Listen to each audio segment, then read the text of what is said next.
नमस्कार बंधुगण, मो नाम अंजलि। मोर बयस 35 वर्ष एवं सत कहिबाकु गले एही बयसरे मध्य मु निजकु बहुत जवान अनुभव करे। मोर चेहरा एबे भी सेमिति अछि जेमिति 25 वर्ष बयसरे थिला। अंटा पतला, छाती टिके भरा एवं चालीरे सेही लचक जहा पुरुषमानंक नजरकु आकर्षित करे। मु गाँर झियो, किंतु एबे सहररे एका रहुछि। मो स्वामींकर मृत्यु 5 वर्ष पूर्वे होई जाइथिला। आउ सेबेठारु आजि पर्यंत मोते केही छुई नाहांती। मु बहुत एकापण अनुभव करे कारण मोर भी किछि इच्छा अछि। मु भी जणे नारी। आउ हाँ, जदि आपण भी मो सहित कथा हेबाकु चाहुछंती तेबे मु मोर नंबर एही भिडियोरे कहिछि। तेणु पूरा कहानी सुनंतु कारण मो नंबर एही कहानी भितरे ही अछि। आउ हो बंधुगण, कहानी को पूरा सुनिबे कारण कहानीर शेषरे एमिति एक मोड़ आसीबो जहा समस्तंकु आश्चर्य करिदेबो। नमस्कार बंधुगण, मो नाम अंजलि। मु 35 वर्षर। आजि मु आपणंकु मोर एक कहानी सुनाउछि जहा मोर एवं मो भणजा रबिर अटे। रबि मोर जणे युवक भणजा। 22 वर्षर कॉलेज पढ़ुआ पिला। से मो पाखकु किछि दिन रहिबाकु आसीथिला एवं सेही दिनगुड़िक एमिति बितिला जे खाएर सुनंतु पूरा कथा। मु सबु किछि जणाउछि। धीरे धीरे जेमिति होइथिला, अल्प मजा, अल्प हस एवं अल्प सेही मसला जहा जीवनरे आसीथाए। कथा सेही दिनर जेबे रबि मो घरकु आसिला। मो दीदी फोन करिथिले। दीदी कहिले रबिर सहररे किछि काम अछि। कॉलेजर प्रोजेक्ट पाई कौन से तो पाखरे गोटे 2 सप्ताह रही पारिबो। मु हसी देई कहिली, अरे काहींकी नुहे, आसी जाऊ। घर खाली पड़िछि, मोते भी साथी मिली जिवो। संध्या बेले रबि आसिला। ब्याग धरी हसुथिला। से लंबा चौड़ा पिला, गाँर किंतु सहर भली स्टाइल। जीन्स टी शर्ट पिंधि आसीथिला। बाल पूरा सेट करिथिला। मु कबाट खोलिली त से कहिला, माउसी नमस्कार, केमिति अछ? मु ताकु आलिंगन कली हालुका भावे, किंतु अनुभव हेला तार शरीर केते शक्त। आरे बाह रबि, तू केते बड़ होई गलुणी। आगरु तो छोट पिला थिलु, एबे तो पूरा मर्द भली देखा जाउछु। मु मजारे कहिली, आउ से हसी पकाइला। सेही रातिरे आमे डिनर एकाठी कलु। मु रुटी तरकारी बनाइथिली। डाली मध्य थिला।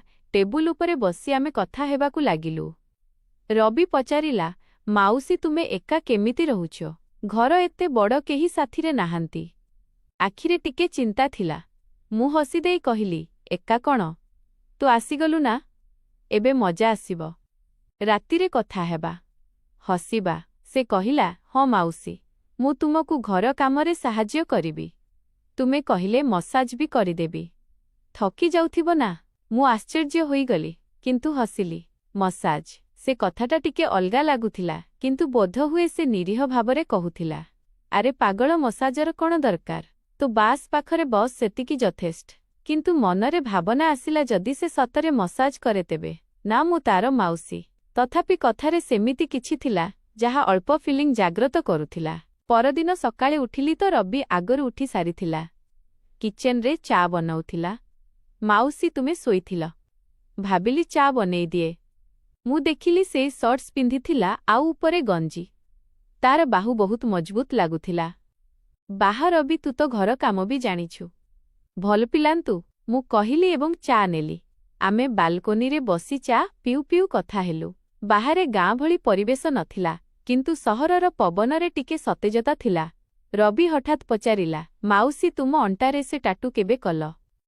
मु चमकी पड़िली। मो साड़ी बोधहुए टिके तळकु खसी जाइथिला। आरे एइटा वर्षे हेला कली, पसंद आसिला? मु मजारे कहिली। से कहिला, हाँ अलगा लागुछि। माने भल लागुछि? अलगा, सेही शब्द शुणी मु हसी पकाइली, किंतु भितरु टिके गरम अनुभव हेला। तू बिना माउसी सहित एमिति कथा? किंतु ठीक अछि, तू जबान पिला, मु बुझुछि। आमे हसुथिलु, आउ सेई दिन सेमिति ही बितिला। मु ऑफिस जाए, छोट चाकिरी खंडे, किंतु संध्यारे फेरिले रबि घर संभाली निए। संध्यारे मु फेरिली तो रबि कहिला, माउसी आजि मु तुम पाई किछि स्पेशल बनेइछि। किचेन को गला एवं गोटे प्लेट्रे फल काटी आनिला। सेओ, कदली, अंगूर। एई नियो, निजकु ताजा कर। मु कहिली, बाह कदली केते बड़ अछि। आउ हसीदेली।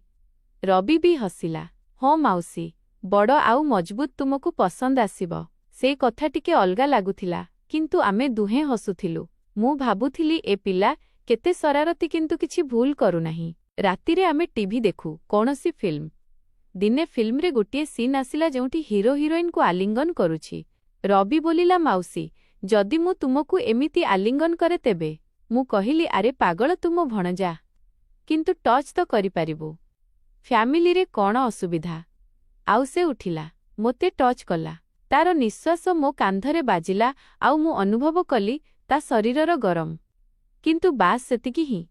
ଆମେ ଅଲଗା ହେଲୁ ଆଉ ହସି ପକାଇଲୁ। ମନରେ ସସ୍ପେନ୍ସ ଥିଲା। କ'ଣ ଆଗକୁ କିଛି ହେବ? କିନ୍ତୁ ମୁଁ ନିଜକୁ ଅଟକାଉଥିଲି। ସେ ମୋର ଭଣଜା। ଦିନ ବିତି ଚାଲିଲା। ରବିର ପ୍ରୋଜେକ୍ଟ ଚାଲିଥିଲା। ସେ ଲାପଟପରେ କାମ କରୁଥିଲା। ମୁଁ ତା ପାଖରେ ବସୁଥିଲି, କେବେ ଚା ଦେଉଥିଲି।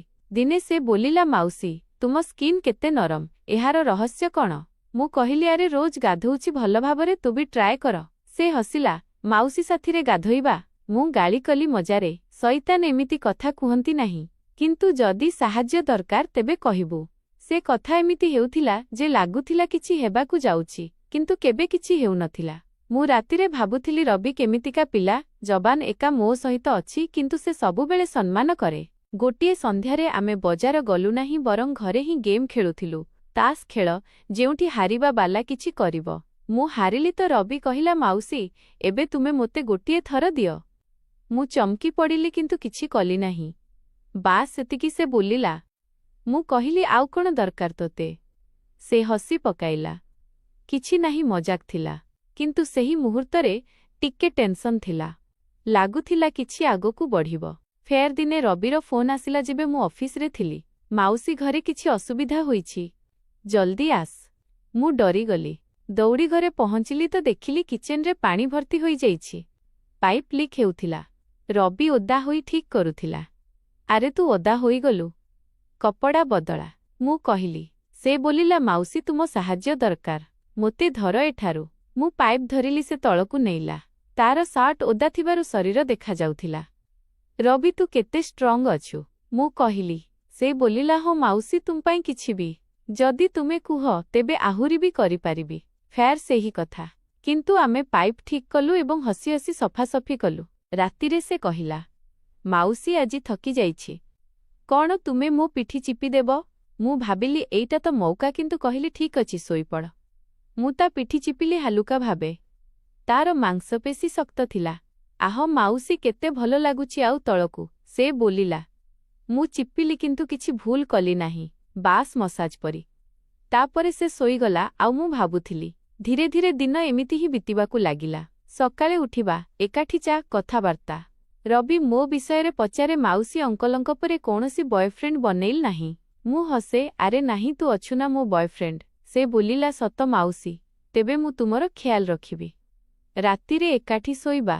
ମୁଁ ଗାଳି କଲି, ପାଗଳ, ଅଲଗା ଅଲଗା ରୁମ୍, କିନ୍ତୁ ସ୍ୱପ୍ନରେ ଆସିପାରୁ। ସେ ହସି ପକାଇଲା। ଏମିତି ମଜାକ ଚାଲିଥିବା ବେଳେ ଦିନେ ଆମେ ଘର ସଫା କରୁଥିଲୁ।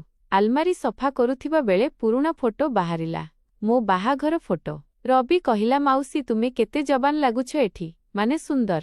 ମୁଁ କହିଲି, ତୁ ବି ଯବାନ ଅଛୁ ରବି। ଝିଅମାନେ ଲାଇନ୍ ଲଗାଉଥିବେ। ସେ ବୋଲିଲା, ନାହିଁ ମାଉସୀ, ମୋତେ ତୁମ ଭଳି ଦରକାର। ସେ କଥା ଶୁଣି ମୁଁ ଅଟକିଗଲି। କ'ଣ ମାନେ? କିନ୍ତୁ ସେ ସଜାଡ଼ି କହିଲା, ମାନେ ଯତ୍ନ ନେବା ବାଲି। କିନ୍ତୁ ସସ୍ପେନ୍ସ ବଢ଼ୁଥିଲା। ରାତିରେ ମୁଁ ଭାବିଲି, କ'ଣ ରବି ମୋତେ ପସନ୍ଦ କରେ ସେହି ଉଦ୍ଦେଶ୍ୟରେ? କିନ୍ତୁ ନା, ସେ ଭଣଜା ଅଟେ। ଫେର ଗୋଟିଏ ସନ୍ଧ୍ୟାରେ ରବି କହିଲା, ମାଉସୀ, ଆଜି ମୁଁ ତୁମକୁ ସରପ୍ରାଇଜ୍ ଦେବି। ସେ ବାହାରକୁ ଗଲା ଏବଂ ଫେରିଲା ଗୋଟିଏ ଗିଫ୍ଟ ସହିତ। ଖୋଲିଲି ତ ଗୋଟିଏ ଶାଢ଼ୀ ଥିଲା, ଲାଲ ରଙ୍ଗର, ଟିକେ ଟ୍ରାନ୍ସପେରେଣ୍ଟ। ଏଇଟା ପିନ୍ଧ ମାଉସୀ, ଦେଖିବି କେମିତି ଲାଗୁଛ। ମୁଁ ପିନ୍ଧିଲି ଏବଂ ଆଇନା ସାମ୍ନାରେ ଛିଡ଼ା ହେଲି। ରବି ଆସିଲା ପଛରୁ। ବାହ ମାଉସୀ, ବଡି କେତେ ପରଫେକ୍ଟ ଅଛି। ଅଣ୍ଟାରୁ ଧରିବି? ସେ ମଜାରେ କହିଲା, କିନ୍ତୁ ହାତ ରଖିଲା ଅଣ୍ଟା ଉପରେ। ମୁଁ ହଟାଇଲି ନାହିଁ, ବାସ୍ ହସୁଥିଲି। ରବି, ତୁ ନା ବହୁତ ଶରାରତି, କିନ୍ତୁ ଭଲ ଲାଗୁଛି। ସେ ବୋଲିଲା, ମାଉସୀ, ଯଦି ମୁଁ କୁହେ କି ମୁଁ ତୁମକୁ ଭଲ ପାଏ, ମୁଁ ତୁମ ଉପରେ କ'ଣ? ସେ ହସିଲା। ଫ୍ୟାମିଲି ବାଲା ଭଲ ପାଇବା। କିନ୍ତୁ ସେହି ମୁହୂର୍ତ୍ତରେ ଲାଗିଲା କିଛି ଅଲଗା ଅଛି। ଆମେ ଡିନର କଲୁ, କିନ୍ତୁ ମନରେ କଥା ଘୁରୁଥିଲା। ଦିନକୁ ଦିନ ରବି ମୋର ଆହୁରି ପାଖକୁ ଆସୁଥିବା ଲାଗିଲା। ସକାଳେ ସେ ମୋ ରୁମକୁ ଆସେ କଫି ନେଇକି, ମାଉସୀ ଉଠ, ମୁଁ ବନେଇଛି। ମୁଁ ବେଡ୍ ଉପରେ ବସେ ସେ ପାଖରେ, କେବେ ହାତ ଛୁଏଁ, କେବେ ଗାଲ। ମାଉସୀ, ତୁମ ଓଠ କେତେ ନରମ ଲାଗୁଛି। ମୁଁ କହେ, ଚୁପ୍, ଏମିତି କଥା କୁହନ୍ତିନି, କିନ୍ତୁ ହସେ। ଦିନେ ଆମେ ଘରେ ଯୋଗ କରୁଥିଲୁ। ରବି ବୋଲିଲା ମାଉସୀ ମୁଁ ଶିଖାଇବି ଏହି ପୋଜ୍ ଟ୍ରାଏ କର। ସେ ପଛରୁ ଧରୁଥିଲା ବଡି ଟଚ୍ ହେଉଥିଲା। ରବି ଧୀରେ ମୁଁ କହୁଥିଲି। ସେ ବୋଲିଲା ମାଉସୀ ତୁମ ବଡି ଫ୍ଲେକ୍ସିବୁଲ ଅଛି ଆହୁରି ବି ପୋଜ୍ ଟ୍ରାଏ କରିବା। ଲାଗୁଥିଲା କିଛି ହେବାକୁ ଯାଉଛି କିନ୍ତୁ ବାସ୍ ଯୋଗ ପର୍ଯ୍ୟନ୍ତ ରହିଲା। ରାତିରେ ସେ କାହାଣୀ ଶୁଣାଏ ଗାଁର କିନ୍ତୁ କାହାଣୀରେ ଟିକେ ମସଲା ପକାଏ। ଯେମିତି ଗୋଟିଏ ଝିଅ ଥିଲା ଯବାନ ଆଉ ତା ପଡ଼ୋଶୀ। ମୁଁ ଅଟକାଏ ବାସ୍ ରବି ଶୋଇଯା। ଫେର୍ ଦିନେ ରବିର ପ୍ରୋଜେକ୍ଟ ଶେଷ ହେବାକୁ ଯାଉଥିଲା। ସେ ବୋଲିଲା ମାଉସୀ ମୁଁ ଯିବାକୁ ଚାହୁଁନାହିଁ ତୁମ ସହିତ ରହିବା ଭଲ ଲାଗୁଛି। ମୁଁ କହିଲି ତ ରହିଯା ଅଳ୍ପ ଦିନ ଆଉ। ସେ ଖୁସି ହୋଇଗଲା। ସେହି ରାତିରେ ଆମେ ଲେଟ୍ ନାଇଟ୍ କଥା ହେଉଥିଲୁ। ମାଉସୀ ଯଦି ମୁଁ ତୁମର ସ୍ୱାମୀ ହୋଇଥାନ୍ତି ତ? ସେ ବୋଲିଲା। ମୁଁ କହିଲି ତ କ'ଣ କରନ୍ତୁ? ସେ ବୋଲିଲା ତୁମକୁ ଖୁସି ରଖନ୍ତି ସବୁ ପ୍ରକାରେ। ଫେୟାର ସେହି କଥା। ମୁଁ କହିଲି ରବି ତୁ ମୋର ଭଣଜା। ଏମିତି ଭାବ ନାହିଁ। କିନ୍ତୁ ସେ ବୋଲିଲା ମାଉସୀ ଭାବିବାକୁ ତ ପଡ଼େ ତୁମେ ଏକା ଅଛ। ମୁଁ ଯବାନ। ମନରେ ସସ୍ପେନ୍ସ ଚରମରେ ଥିଲା। କ'ଣ ହେବ? କିନ୍ତୁ ସେ ବାସ୍ କୁଣ୍ଢାଇଲା ଏବଂ ଶୋଇଗଲା। ଏବେ କାହାଣୀ ଟିକେ ଆଗକୁ ବଢ଼ୁଛି। ରବି ରହିଗଲା ଏବଂ ଆମର ରୁଟିନ୍ ଚାଲିଲା। କିନ୍ତୁ ଏବେ କଥା ଗଭୀର ହେବାକୁ ଲାଗିଲା। ଗୋଟିଏ ସନ୍ଧ୍ୟାରେ ଆମେ ବାଲକୋନିରେ ବସି ଜହ୍ନ ଦେଖୁଥିଲୁ। ରବି କହିଲା ମାଉସୀ ତୁମ ଆଖି କେତେ ସୁନ୍ଦର। ସେଥିରେ ବୁଡ଼ିଯିବାକୁ ମନ କରୁଛି। ମୁଁ କହିଲି ତୁ ବି ନାହିଁ ରୋମାଣ୍ଟିକ୍ ଅଛୁ କିନ୍ତୁ ମାଉସୀ ସହିତ। ସେ ବୋଲିଲା କାହିଁକି ନୁହେଁ ଭଲ ପାଇବା ତ ଭଲ ପାଇବା। ମୁଁ ଅଟକିଗଲି ରବି କ'ଣ ତୁ ସତରେ? ସେ ହସିଲା ନାହିଁ ମାଉସୀ ମଜାକ କିନ୍ତୁ ଯଦି ହୁଅନ୍ତା ତ? ଆମେ ହସି ପକାଇଲୁ କିନ୍ତୁ ଭିତରୁ କିଛି ଉଥଲ ଥିଲା। ପରଦିନ ରବି କହିଲା ମାଉସୀ ଆଜି ମୁଁ ତୁମକୁ ମାଲିସ କରିବି ତୁମେ ଥକି ଯାଉଛ। ମୁଁ ମନା କଲି ନାହିଁ। ସେ ମୋ କାନ୍ଧ ଚିପିବାକୁ ଲାଗିଲା। ଆଉ ରବି ଭଲ ଲାଗୁଛି ଆଉ ତଳେ। ସେ ଅଣ୍ଟା ପର୍ଯ୍ୟନ୍ତ ଗଲା। ବଡି ଗରମ ହେଉଥିଲା। ମାଉସୀ ତୁମ ସ୍କିନ୍ ସିଲ୍କ ଭଳି। ମୁଁ କହିଲି ବସ୍ ରବି ହୋଇଗଲା କିନ୍ତୁ ଲାଗୁଥିଲା ବସ୍ ଆଉ ଟିକେ ତ କିଛି ହୋଇଯିବ। ଫେର୍ ଗୋଟିଏ ଟର୍ଣ୍ଣ ଆସିଲା। ରବିର ଫୋନ୍ ଆସିଲା ତା ମା ପାଖରୁ। ରବି ଘରକୁ ଆସିଯା। ତୋ ବାହାଘର କଥା ଚାଲିଛି। ରବି ଉଦାସ ହୋଇଗଲା। ମାଉସୀ ମୁଁ ବାହା ହେବାକୁ ଚାହୁଁନି। ମୁଁ ପଚାରିଲି କାହିଁକି? ସେ ବୋଲିଲା କାରଣ ମୋତେ ଆଉ କେହି ପସନ୍ଦ ଅଛନ୍ତି। ମୁଁ ଆଶ୍ଚର୍ଯ୍ୟ ହୋଇଗଲି। କିଏ? ସେ ଚୁପ୍ ରହିଲା। ରାତିରେ ସେ ବୋଲିଲା ମାଉସୀ ସେ ତୁମେ ଅଟ। ମୁଁ ସ୍ତବ୍ଧ। ରବି ଏଇଟା ଭୁଲ କଥା। ଆମେ ସମ୍ପର୍କୀୟ। ସେ ବୋଲିଲା କିନ୍ତୁ ଭଲ ପାଇବା ତ ଅଛି। ମୁଁ ଗାଳି କଲି। ନା ଏଇଟା ଭୁଲ ଧାରଣା। କିନ୍ତୁ ସେ କାନ୍ଦିବାକୁ ଲାଗିଲା। ମାଉସୀ ତୁମ ସହିତ ରହି ମୋତେ ଅନୁଭବ ହେଲା। ତୁମେ ଏକା ଅଛ। ମୁଁ ତୁମର ସାଥ ଦେବି। ମୁଁ ଚିନ୍ତାରେ ପଡ଼ିଗଲି। କ'ଣ କରିବି? ସସ୍ପେନ୍ସ ପିକ୍ରେ ଥିଲା। କିନ୍ତୁ ଏବେ କାହାଣୀର ଟ୍ୱିଷ୍ଟ। ପରଦିନ ମୁଁ ରବି ସହିତ କଥା ହେଲି। ରବି ଶୁଣ ତୁ ଯବାନ ପିଲା। ମୁଁ ମାଉସୀ ଅଟେ କିନ୍ତୁ ବୋଧହୁଏ ଏଇଟା ଭଲ ପାଇବା ନୁହେଁ ଆକର୍ଷଣ। ସେ ବୋଲିଲା ନାହିଁ ମାଉସୀ ସତ। ତେବେ କବାଟରେ ଶବ୍ଦ ହେଲା। ମୋ ଦିଦି ଆସିଥିଲେ। ରବିର ମା। ଦିଦି ରବିକୁ ନେବାକୁ ଆସିଥିଲେ। ଆଉ ଗୋଟିଏ କଥା ରବିର ବାହାଘର ଫିକ୍ସ ହୋଇଯାଇଛି। ଝିଅ ଆମ ଗାଁର। ନାମ ସୀମା। ରବି ଚମକି ପଡ଼ିଲା। ମା କିନ୍ତୁ? ଦିଦି କହିଲେ ଚୁପ୍ ତୁ ଘରକୁ ଚାଲ। କିନ୍ତୁ ମୁଁ ଅଟକାଇଲି। ରୁହ ଆଗ କଥା ଶୁଣ। ମୁଁ ସବୁ କହିଦେଲି। ରବିର ଫିଲିଂସ୍। ଦିଦି ହସି ପକାଇଲେ। ଆରେ ଦିଦି ରବିକୁ ଜଣାନାହିଁ ଆମ ପରିବାର ଏମିତି ଯେ ରବି ମୋର ପୋଷ୍ୟପୁତ୍ର ଅଟେ। ସେ ମୋର ନିଜ ରକ୍ତର ସମ୍ପର୍କୀୟ ନୁହେଁ। ମୋ ସ୍ୱାମୀଙ୍କର ଭାଇର ପୁଅ ଥିଲା। ଅନାଥ ହୋଇଗଲା ତ ଆମେ ପାଳିଲୁ। ମୁଁ ଆଉ ରବି ଦୁହେଁ ସ୍ତବ୍ଧ। ରବି ବୋଲିଲା ସତ ମା?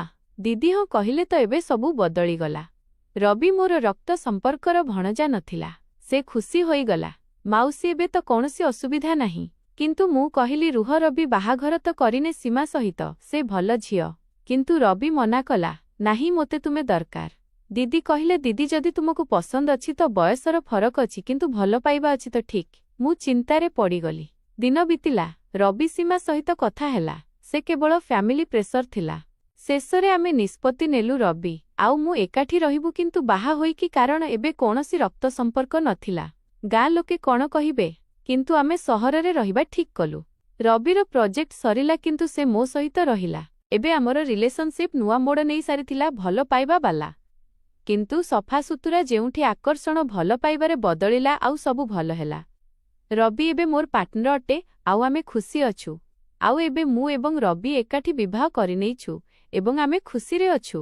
ତ ବନ୍ଧୁଗଣ ଆମକୁ ଏହି କାହାଣୀରୁ ଏହା ଶିକ୍ଷା ମିଳୁଛି ଯେ ଯାହା ସହିତ ଆମକୁ ଭଲ ପାଇବା ହୋଇଯାଏ ଆମକୁ ତାଙ୍କ ସହିତ ହିଁ ବିବାହ କରିବା ଉଚିତ। ଏହାଦ୍ୱାରା ଆମ ଜୀବନ ସହଜରେ ବିତିଥାଏ। ତ ବନ୍ଧୁଗଣ କାହାଣୀ ଆପଣଙ୍କୁ କେମିତି ଲାଗିଲା? कमेंट करी निश्चय जणाइबे आउ जदि आपण चैनल रे प्रथम थर आसिचंती तेबे चैनल को सब्सक्राइब करी निजर भल पाइबा निश्चय देखाइबे। देखा हेबो एको एमिति नुआ वीडियो सहित। से पर्यंत बाय बाय।